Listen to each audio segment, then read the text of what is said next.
This morning, the Trump administration was notified by the United States military that as Israel was attacking Hamas, which very unfortunately was located in a section of Doha. Israel launches strikes against Hamas leaders in Qatar after Hamas rejects a peace deal from Trump. Did the U.S. play a role in the strikes, and will Qatar retaliate? I'm Daily Wire Executive Editor John Bickley with Georgia Howe. It's Wednesday, September 10th. This is Morning Wire.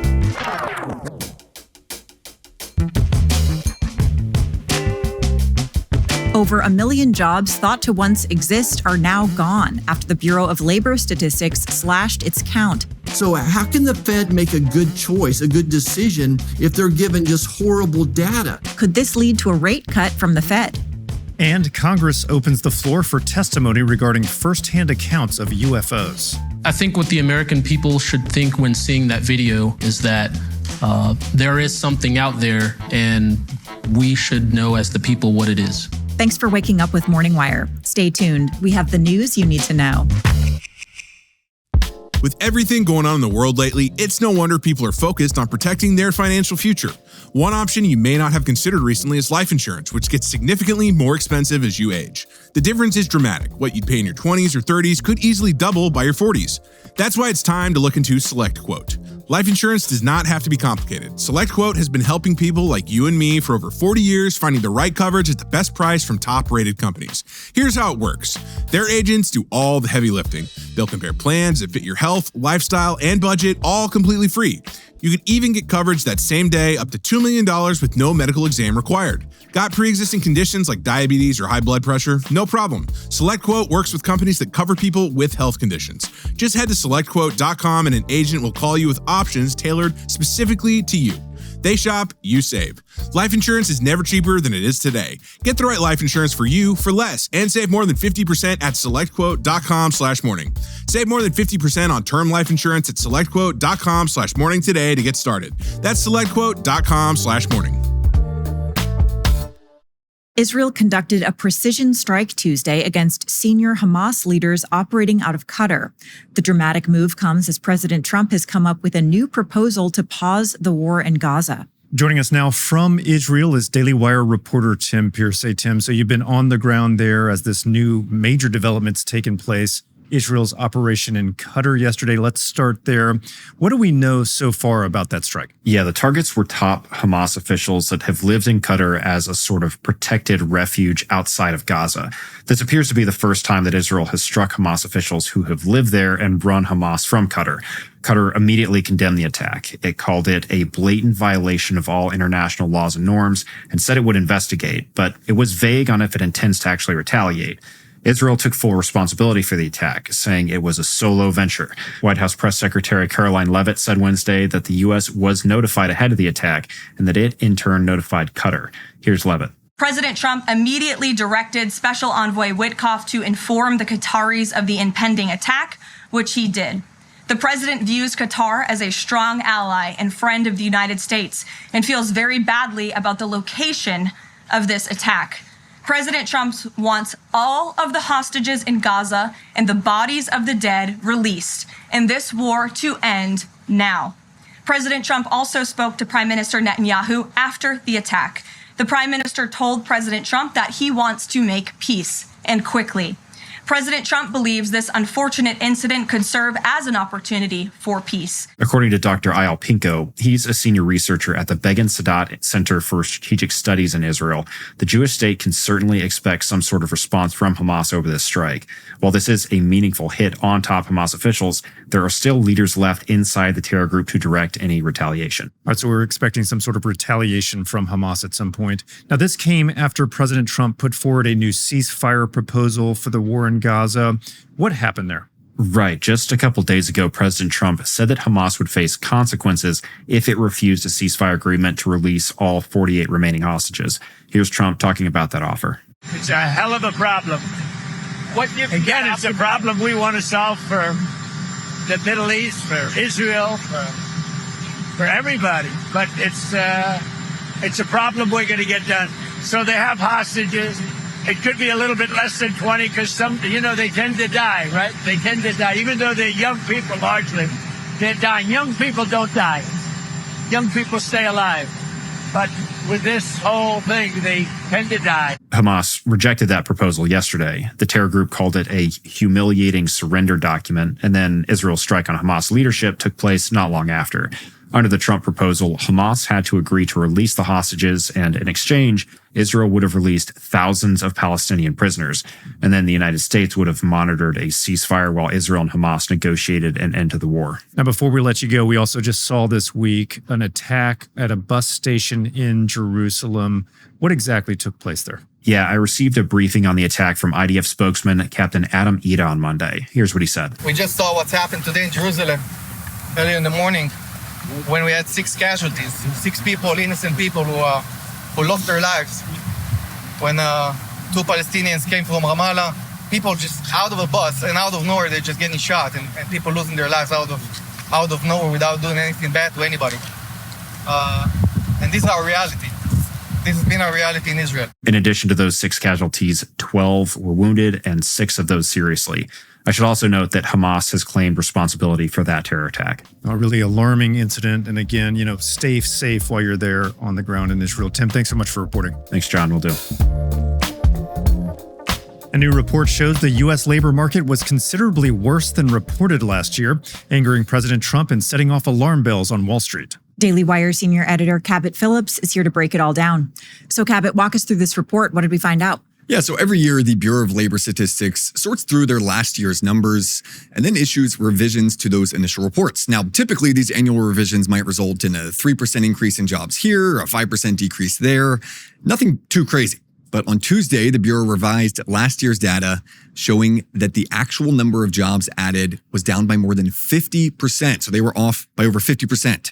That means that from March of 24 to March of 25, the Labor Department reported 910,000 new jobs that never actually existed. This marks the largest downward revision in American history, bigger even than what we saw following the 2008 financial crisis. Here's what White House Press Secretary Caroline Leavitt had to say following the news. The benchmark year, March 2024 to 2025, shows that the job growth was vastly weaker during the Biden administration than ever previously reported. And it's worth noting, if you dig through the data, the overwhelming number of jobs taken off the board came in the private sector.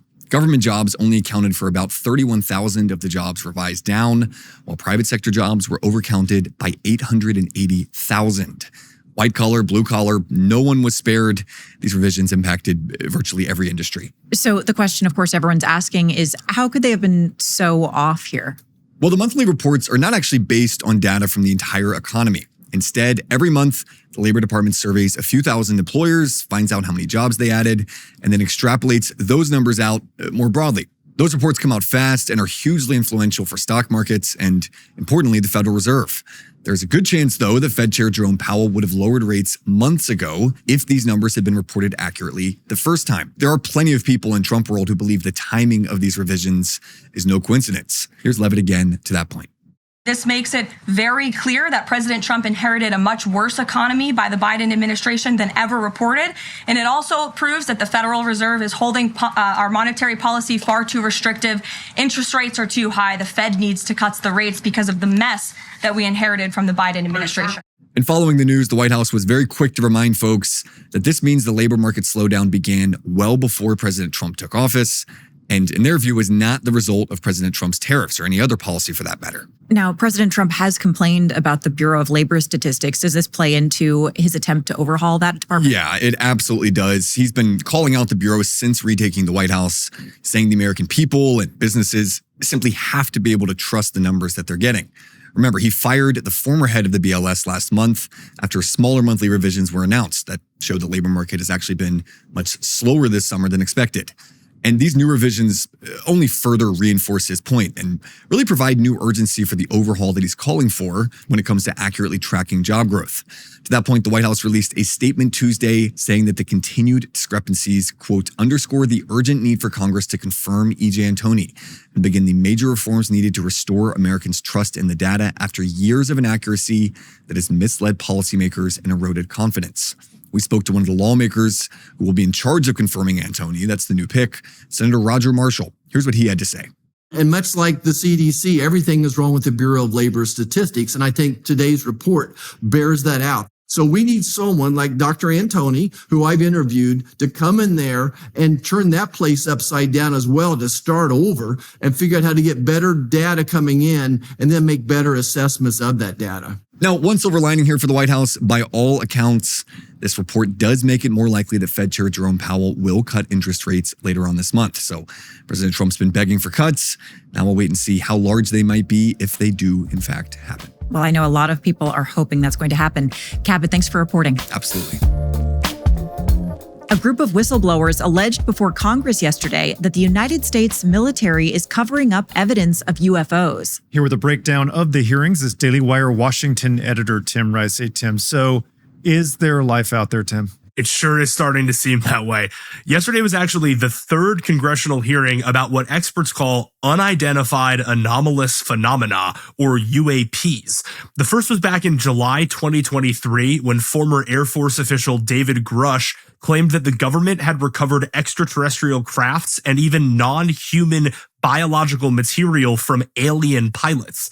Since then, Congresswoman Anna Paulina Luna has been installed at the helm of the Task Force on the Declassification of Federal Secrets. That's the task force that held yesterday's hearing.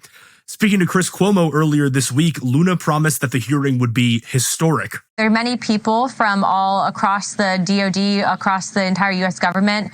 Over 30 people, to include our own Secretary of State, have come forward and said, there's something here. The Congresswoman opened Tuesday's hearing on a similarly dramatic note. Today, I want to state clearly that this is not science fiction or creating speculation. This is about national security, government accountability, and the American people's right to the truth. We have heard from a number of whistleblowers, specifically military pilots, that the reason for not coming forward publicly is out of fear that speaking out would cost them their flight status and potentially their careers. This is unacceptable. We cannot protect our airspaces if our best trained observers are silenced. We cannot advance science if we refuse to ask questions. And we cannot maintain trust in government if we keep the American people in the dark. All right, so a lot of buildup for this.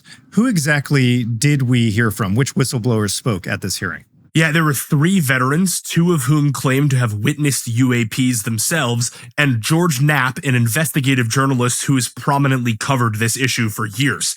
Here's one of the veterans, Alexandro Wiggins, describing his UAP sighting. What I observed and what our crew recorded was not consistent with conventional aircraft or drones as they appear on our system. A self-luminous, tic-tac-shaped object emerged from the ocean before linking up with 3 other similar objects. The 4 then disappeared simultaneously with a high synchronized, near instantaneous acceleration. And here's Air Force veteran Dylan Borland, who said he faced retaliation from the government after reporting a 2012 UAP sighting on a military base. I saw an approximately 100-foot equilateral triangle take off from near the NASA hangar on the base. The craft interfered with my telephone, did not have any sound, and the material it was made of appeared fluid or dynamic.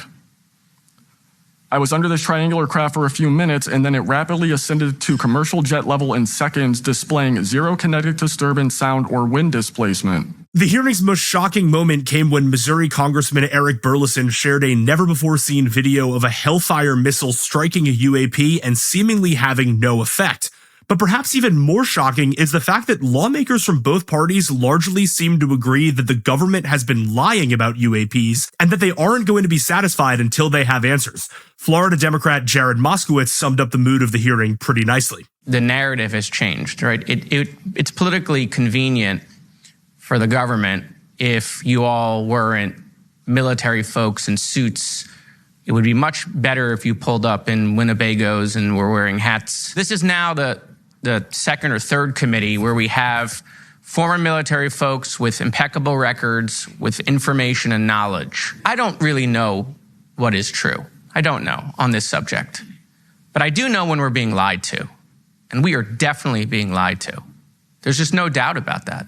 It definitely sounds like we can expect to hear more about this issue in the future. Meanwhile, I can't wait for the next episode of Alien Earth. The truth is out there, John. Thanks for waking up with us. And if you're watching on YouTube, please like and subscribe. We'll be back later this evening with more news you need to know.